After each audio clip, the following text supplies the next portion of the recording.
काँग्रेसचे प्रदेश उपाध्यक्ष तथा माजी आमदार कैलास गोरंट्याल आपल्यासोबत आहेत. जालना जिल्ह्यात सध्या कैलास गोरंट्याल यांच्या भाजपमध्ये पक्षप्रवेश लवकरच होणार अशी चर्चा रंगत आहे. आपल्यासोबत स्पष्टीकरण देण्यासाठी माजी आमदार कैलास गोरंट्याल आहेत. सर, काय सांगणार की तुमच्या लवकरच भाजपमध्ये पक्षप्रवेश होईल अशी चर्चा रंगत आहेत, काय सांगणार?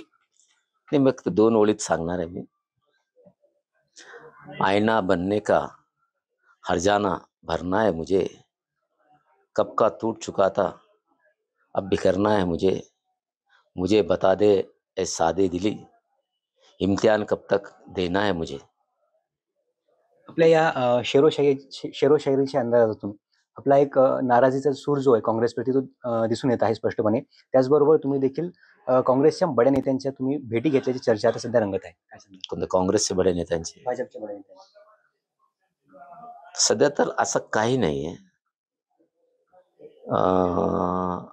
ॲट प्रेझेंट तर हे समजा तुम्ही हा मीन्स चर्चाचा विषय आहे. खरं आहे काय खोटं काय आता सध्या काहीच नाही. पुढं बघू भविष्यात काय होईल. विधानसभा निवडणूक झाली आणि या विधानसभा निवडणुकीमध्ये काँग्रेसकडून तुम्हाला सपोर्ट मिळाला नाही असं देखील तुम्ही एक उघड नाराजी कार्यक्रमात बोलून दाखवली होती. याचबरोबर अनेक वेळा तुम्ही जाहीर सभेच्या माध्यमातून काँग्रेसप्रती आपली नाराजी ती बोलून दाखवलेली आहे. म्हणजे काँग्रेसने तुम्हाला सपोर्ट दिला नाही.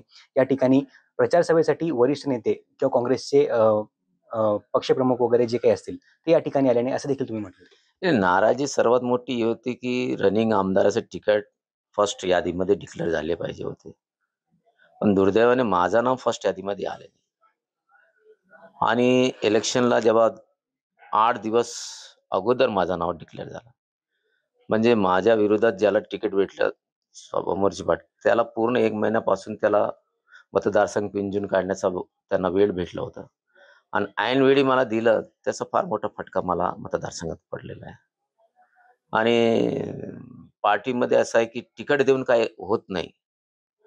त्याच्या अगोदर जे 2-3 दिवस अगोदरची जे सामग्री लागते ते सामग्री पण अति आवश्यक असतात. पण काँग्रेस पार्टी ते सामग्री दिली नाही. आणि हे 2-3 गोष्ट अशी आहे की काही लोकांना बसविण्याचा प्रयत्न मी केलं. पार्टी ज्या प्रकारे काम करून त्या लोकांना बसवलेलं पाहिजे तसं काही केलं नाही. तिकीट देऊन वारेवर सोडलं असं माझा आजही ठामपणा आहे. त्याची नाराजी मला आहे. या ठिकाणी स्टार प्रचारक म्हणून प्रियंका गांधी येतील किंवा मग राहुल गांधी येतील अशा एक चर्चा होत्या.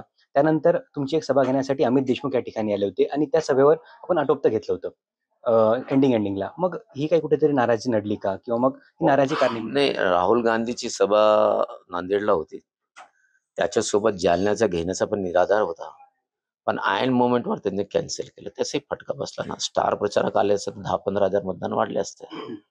पण त्याचाही फटका मला बसला. मग आता जे काही चर्चा रंगत आहेत की माजी आमदार कैलास गोरंट्याल किंवा मग काँग्रेसचे प्रदेश उपाध्यक्ष कैलास गोरंट्याल हे आता भाजपच्या वाटेवर आहे. यांना कसं समजायचं आता? आता सध्या तर असं काहीच नाही हो. पण भविष्यात काही होऊ शकतं. तुम्ही वारंवार सांगत आलेत की जालन्यामध्ये एक राजकीय भूकंप होणार, मोठा भूकंप असणार. तर हा तो भूकंप समजू शकतो पण? मी अगोदर पण बोललो की तुम्हारे हजारों सवालों से मेरी खामोशी सही न जाने कितने राजों को पर्दा करती है. तुम्ही काँग्रेसचे एक ज्येष्ठ नेते असलेले अशोक चव्हाण यांचे एक कट्टर समर्थक मानले जातात. अशोक चव्हाण जे ते सध्या भाजपमध्ये आहेत, खासदार आहेत ते. आणि असं असताना तुम्ही देखील भाजपच्या वाटेवर आहेत असं देखील एक बोललं जाते. लवकरच तुमचा तोंड गोड करू. आगामी महापालिका निवडणूक तोंडावर आहे. काल शिवसेनेचे आमदार असलेले अर्जुन खोतकर यांनी सांगितलं की या जालना महापालिकेवर शिवसेनेचा भगवा फडकणार, काय सांगणार? ठीक आहे ना, त्यांचं बोलणं वेगळं आहे. बघू, घोडा मैदान जब समोर येईल तेव्हा माहीत पडेल. आजच भाजपच्या एक विश्वसनीय सूत्राकडून माहिती आली की आगामी महापालिका निवडणुका ज्या आहेत त्या भाजपा स्वबळावर लढणार आहे आणि मुंबई वगळता बाकी सर्व ठिकाणी भाजपच्या सर्व निवडणुका आगामी महापालिकेच्या स्वबळावर होणार. मी सध्या भाजपचा सक्रिय कार्यकर्ता नाहीये म्हणून मी त्या विषयावर काही बोलू शकत नाही.